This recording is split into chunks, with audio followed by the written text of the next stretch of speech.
Class 10। Good morning everybody. आज हम लोग एक्सरसाइज 6.5 एनसीईआरटी। ये एनसीईआरटी आप ध्यान रखेंगे, जितना भी क्वेश्चन हो रहा है अभी सारा एनसीईआरटी हो रहा है। एनसीईआरटी का क्वेश्चन नंबर 15 जो है यही मोस्ट इम्पॉर्टेंट क्वेश्चन है।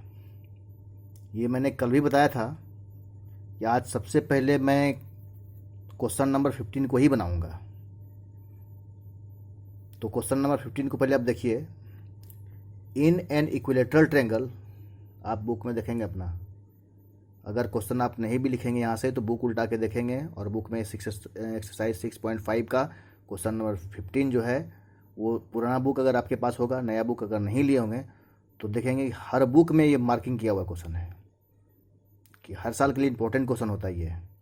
और इस बार क्वेश्चन शायद ये नहीं आया है तो चांस है कि ये इस साल क्वेश्चन ये 2021 में आ जाए क्वेश्चन ये।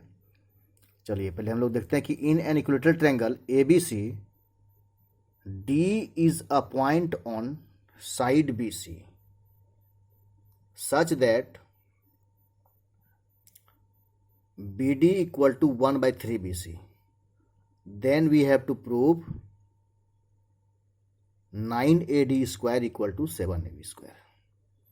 तो सबसे पहले आपके पास ट्रायंगल जो है वो इक्विलेटरल ट्रायंगल है। देखिए हम लोग यहाँ ड्रॉ किए हुए हैं, ABC इक्विलेटरल ट्रायंगल है और D एक ऐसा पॉइंट BC पे है कि BD का जो मेजरमेंट है ये पूरे BC का 1/3 है। Means BD equal to 1/3 BC.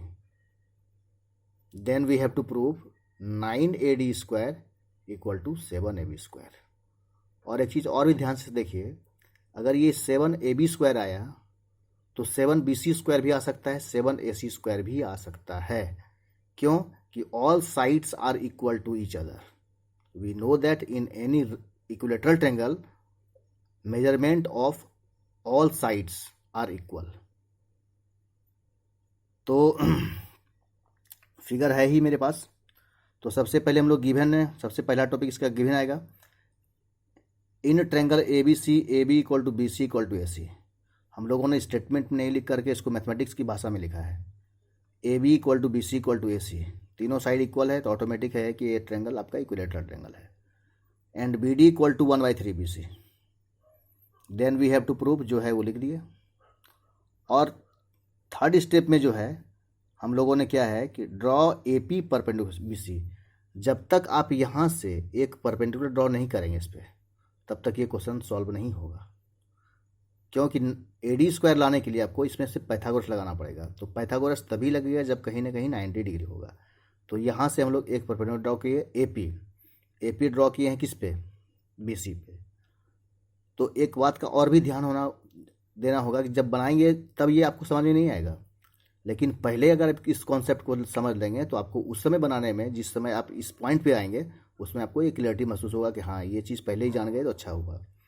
कि इक्विलेटरल ट्रायंगल में कभी भी किसी वर्टेक्स से जब आप परपेंडिकुलर ड्रॉ करते हैं अपोजिट साइड पे, ये ट्रायंगल ABC है ये, तो इसका अपोजिट वर्टेक्स मान लेते हैं, यहाँ से A लिए हुए हैं, तो यहाँ से जब परपेंडिकुलर लाइन डालेंगे तो समझिए कि एक मीडियन का काम करता है। तो median means bisect the opposite side.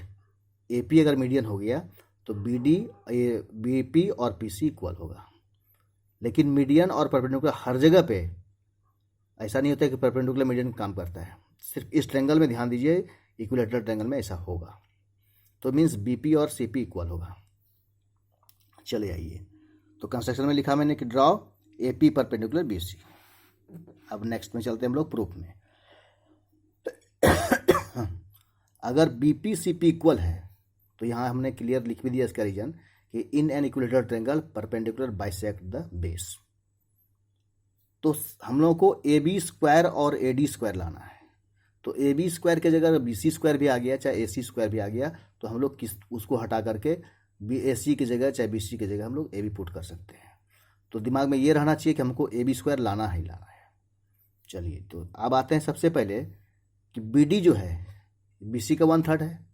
तो BD जो है BC के टर्म में दिया हुआ है, BD जो है BC के टर्म में दिया हुआ है। अब हम लोग यहाँ से अगर डीपी निकालना चाहेंगे, क्यों डीपी निकालना चाहेंगे कि डीपी इसलिए निकलेगा कि अगर हम लोग एडी स्क्वायर लाते हैं तो इन ट्रेंगल एडीपी लेना होगा, means in triangle in right angle triangle ADP, चाहे एपीडी जो भी लेना होगा। तो इसमें जब निकालेंगे तो पहले डीपी को बीसी के टर्म निकालते हैं कि सारा अगर बीसी चाहे एबी आ जाएगा तो हम लोग का क्वेश्चन सॉल्व हो जाएगा इजी वे में।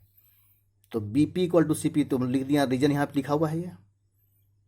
अब हम लोग इसके बाद डीपी का मेजरमेंट जब निकालेंगे तो आप ध्यान से देखिए, यहाँ पे डीपी निकालने के लिए पूरे बीपी में बीडी को माइनस करना होगा।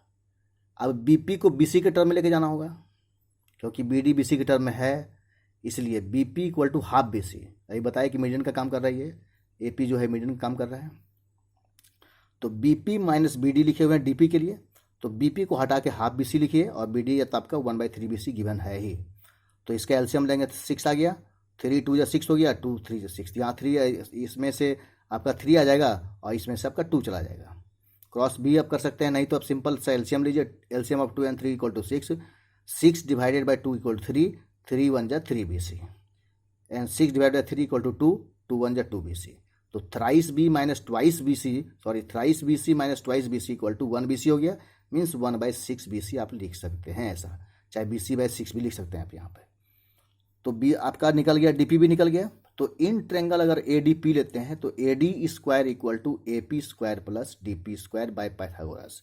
यहाँ पे लिखा है मैंने, in triangle APD AD square equal to AP square plus DP square. यहाँ पे एक रीजन देना पड़ेगा पाइथागोरस से, लिख दिए हम लोग। एडी को छोड़ दीजिए, अब एडी को छोड़िए क्योंकि एडी आपको लाना है, और एपी जो है ध्यान से देखिए, एपी हमको नहीं चाहिए, तो एपी की जगह अगर ए बी पी में लेते हैं तो ए बी स्क्वायर अब माइनस बी पी स्क्वायर लिख सकते हैं पाइथागोरस से ही, क्योंकि पाइथागोरस में सिर्फ हाइपोटेनस का ही स्क्वायर नहीं निकलता है, बेस का भी निकलता है और परपेंडिकुलर का भी निकलता है। अगर हम लोग निकालना चाहेंगे परपेंडिकुलर का स्क्वायर तो हाइपोटेनस का स्क्वायर में से बेस स्क्वायर को माइनस किया जाएगा, वो भी पाइथागोरस ही है। तो A B square minus B P square हम लोगों ने लिख दिया। अब प्लस डीपी जो है, डीपी बीसी के टर्म में आ चुका था, 1/6 बीसी यहाँ निकाल चुके हैं, का स्क्वायर करिए। ए बी स्क्वायर को ए बी रहने दीजिए क्योंकि ए बी हमको लाना भी है। और फिर बीपी जो है, पहले ही बता दिए थे कि बीपी का जो मेजरमेंट है वो बीसी का हाफ है, इसलिए उसको 1/2 बीसी स्क्वायर लिख दिए। और इस 1/6 का होल स्क्वायर करेंगे तो 1/36 आ गया, बीसी स्क्वायर का बीसी स्क्वायर हो गया। अब यहाँ पे ए बी है, बीसी है, बीसी है, या तो सबको बीसी कर दीजिए या तो सबको ए बी कर दीजिए। तो हमने क्या किया कि पहले बीसी कर दिया, इसके बाद स्टेप में आइए, A D square equal to BC square कर दिए, ए बी को हटा के क्योंकि ऑल साइड्स आर इक्वल, तो BC square minus BC square 4 plus BC square by 36। Clear हो गया। यहाँ पे LCM of 1 4 and 36 equal to 36। System जो आपका प्लस माइनस करने का है उसी रूल से करेंगे, 1 से यहाँ डिवाइड करेंगे 36 को 1 से मल्टीप्लाई कर दीजिए, 36 बीसी स्क्वायर हो गया। 4 का टेबल से 9 इंटू बीसी तो 9 बीसी स्क्वायर आ गया, यहाँ पर माइनस साइन है। फिर 30 डिवाइड करेंगे 1 आएगा, 1 इंटू बीसी तो बीसी स्क्वायर आ गया। अब आप यहाँ पर ध्यान से देखिए कि इसमें 2 प्लस है, बीसी स्क्वायर और ये 36 बीसी स्क्वायर, बोथ सार प्लस। तो 36 BC square plus 1 BC square equal to 37 BC square minus 9 BC square equal to 28 BC square. अब आप सिंपल सा देखिए एकदम, ये पूरा कैलकुलेट होकर के 28 बीसी स्क्वायर में सॉर्ट आउट हो गया। और इसको क्रॉस मल्टीप्लाई करते हैं 36 को एडी से, तो 36 एडी स्क्वायर हो गया। अब दोनों साइड में सिंपल सा, दोनों साइड जब इक्वल टू के लेफ्ट राइट होता है वहाँ डिवाइड करते हैं हम लोग। तो 4 का टेबल से 4 9 जा 36 एंड 4 7 जा 28, तो 9 एडी स्क्वायर तो आज आ गया। अब ये 7 बीसी स्क्वायर आ गया, तो अब 9 एडी स्क्वायर को रहने दीजिए और इस बीसी स्क्वायर को हटा करके ए बी स्क्वायर आप लिख सकते हैं, क्योंकि ऑल साइड्स आर इक्वल। पहले ही मैंने लिखाया था कि A B equal to B C equal to A C, तो यहाँ पे हम लोग इस बी सी को हटा करके ए बी दे दिए, प्रूव्ड। अब आपको ये चीज़ ध्यान होना चाहिए, ये क्वेश्चन मोस्ट इंपॉर्टेंट क्वेश्चन है, ये यहाँ पर हम लिखे भी हुए हैं और इसको हम लोग स्कूल अर्थ में प्रिंट करके दे भी रहे हैं। इसको ध्यान से वीडियो को देखिएगा और पहले लिख लीजिएगा इसको, उसके बाद वीडियो को देखिएगा ध्यान से, तब आपको लाइन बाय लाइन समझ में आएगा। और नेक्स्ट क्वेश्चन जो है इसका हम लोग 10 क्वेश्चन, 15 क्वेश्चन है, 16 क्वेश्चन है, तो क्वेश्चन जो लगभग समझिए सारा क्वेश्चन ही बनाएंगे। हमको लगता है 1 सप्ताह 8 दिन लगेगा इसको, एक दिन में दो क्वेश्चन 3 क्वेश्चन। ये बड़ा क्वेश्चन था इसलिए आज मैंने एक ही क्वेश्चन बनाया। नेक्स्ट जो है 2 क्वेश्चन, कम से कम 2 क्वेश्चन कोशिश करेंगे बनाने का, तब ये 8 दिन के अंदर में पूरा ये कंप्लीट होगा। Okay, thank you.